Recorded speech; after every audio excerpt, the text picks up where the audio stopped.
Hi, welcome back. Today I'm going to be doing something I've never done before, and that's working with epoxy and wood. So I went up to my local wood supplier and purchased this piece of cherry here. Now, it has some holes, a crack here, and I figured this would be a good practice or test piece, if you will. And if this turns out well, I'm going to take this piece, I'm going to turn it into a living room stand. Yes, I think it'll be very nice. I also went out and bought this Epoxy flow cast. I'm not sponsored by them. I've never worked with epoxy, like I said, but I've heard good things about it. And I'm going to be using a sky blue tint to it, so I figured that would be a really nice contrast. It'll work well with the cherry once it's all finished. So I'm really excited to see how this turns out. For the mold itself, where you see some people use melamine, since it's just a practice piece, I didn't want to go out and invest in a sheet of melamine. So what I'm going to use is a sheet of plywood.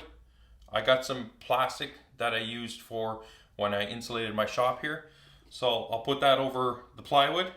I'll put a release agent. I think I'll just use some wax, try that out.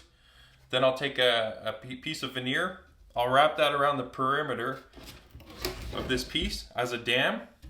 And then what I'll do is I'll lay this down onto my piece of plastic and put a silicone bead around it. And that should contain all the, so I'll stop there and I'll get to work.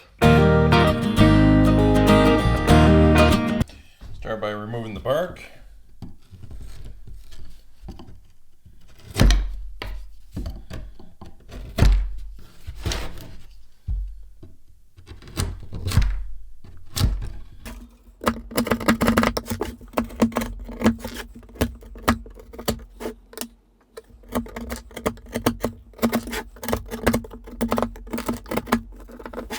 It's always one of my favorite parts is to clean the wood.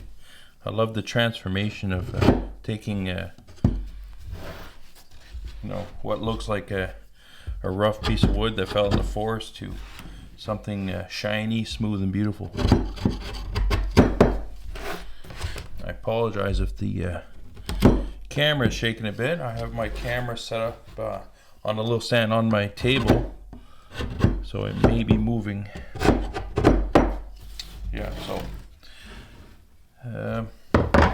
So that does it for the bark. I'm gonna go ahead and sand the perimeter of this, and then clean up the top. Yeah, I'm gonna pass some sander. There's some pretty deep grooves. I'm just gonna smooth that out with the sander. Use some dig some of this stuff out, some of the rod. I'll do that now, actually. All right. I don't want to remove too much. Just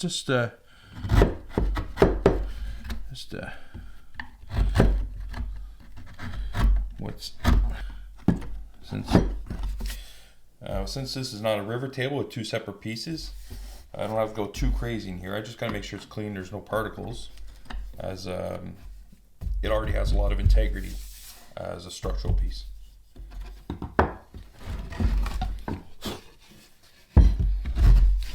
Yeah, I'm gonna go ahead and sand this now.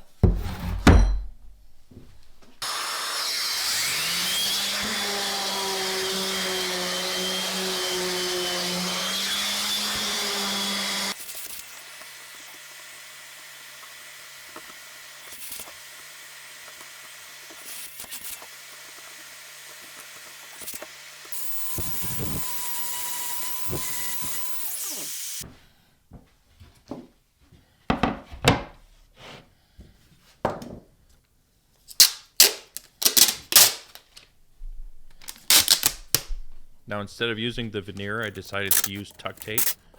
One of my good friends who works with epoxy says it does a good job at releasing from epoxy.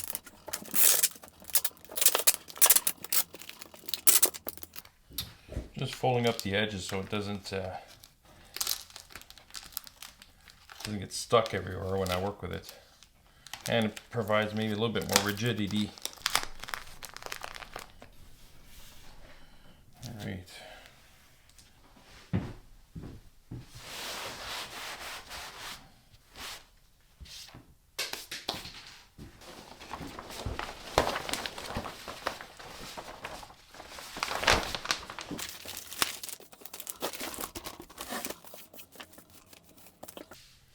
just so it doesn't bunch up, I'm just gonna staple the sides here.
Was it ever hard to get that pigment out of that tube?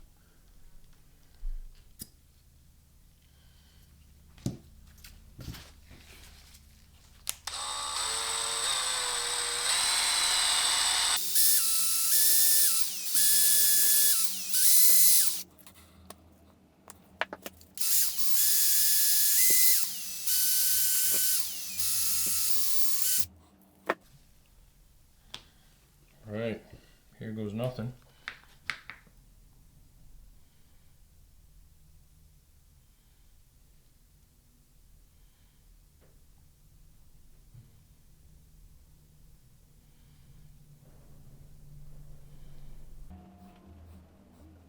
I should have noticed this here. As I was pouring, the wood was starting to float.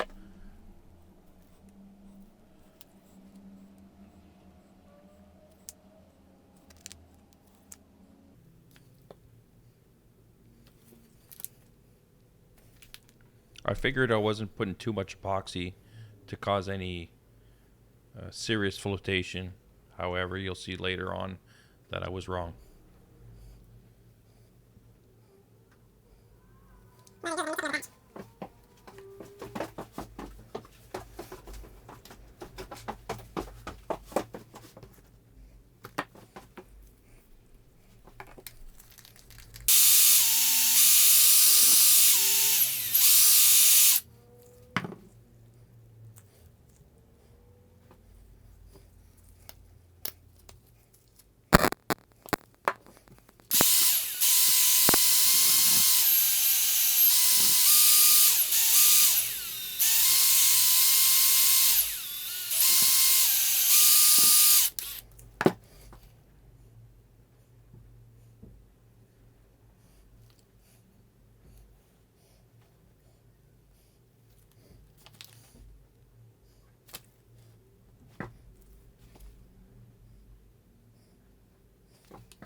Here's where I noticed it started to leak on my side of the table. You can see the epoxy just sinking into the wood, leaking out the side. I'm surprised I'm not cursing at this point. Oh, now you can see the epoxy leaking from the camera side view. Basically what happened is the silicone wasn't fully cured and it didn't stick well to the plastic, and the epoxy caused the flotation of the wood, peeling away the silicone, which allowed the epoxy to escape. So I had two options: abandon the pour or hurry up and find a solution. I decided to go get some blocks, 2x4, and clamp it down to the table, hoping that it'll stop the leak. But it's all good. That's part of the learning experience. I went and grabbed the 2x4 that was handy in my shop and two old pieces of walnut wood.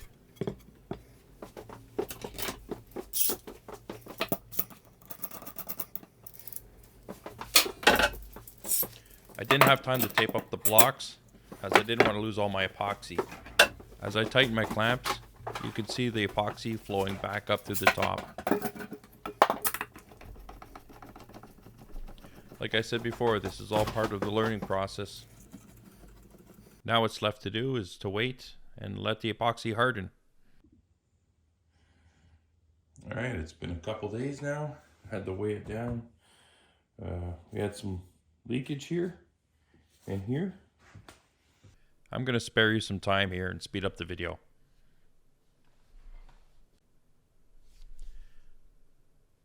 As I said before, because I didn't tape up the blocks with either masking tape or tuck tape, it was a real pain to get this off.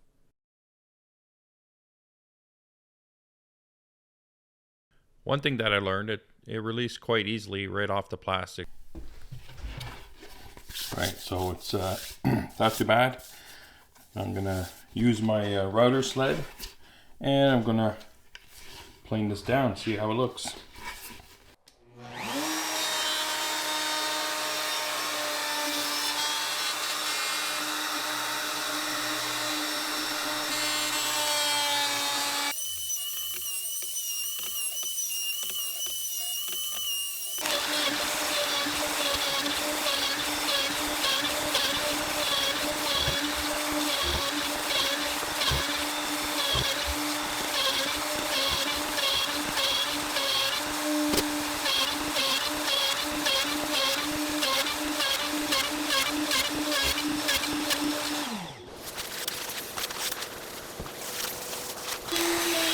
I'll repeat the process on the other side.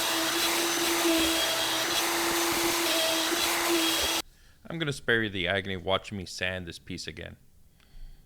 I'm applying Rubio Monocoat.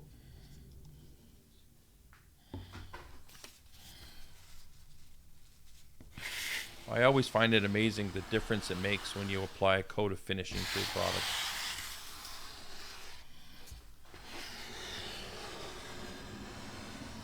The transformation is incredible.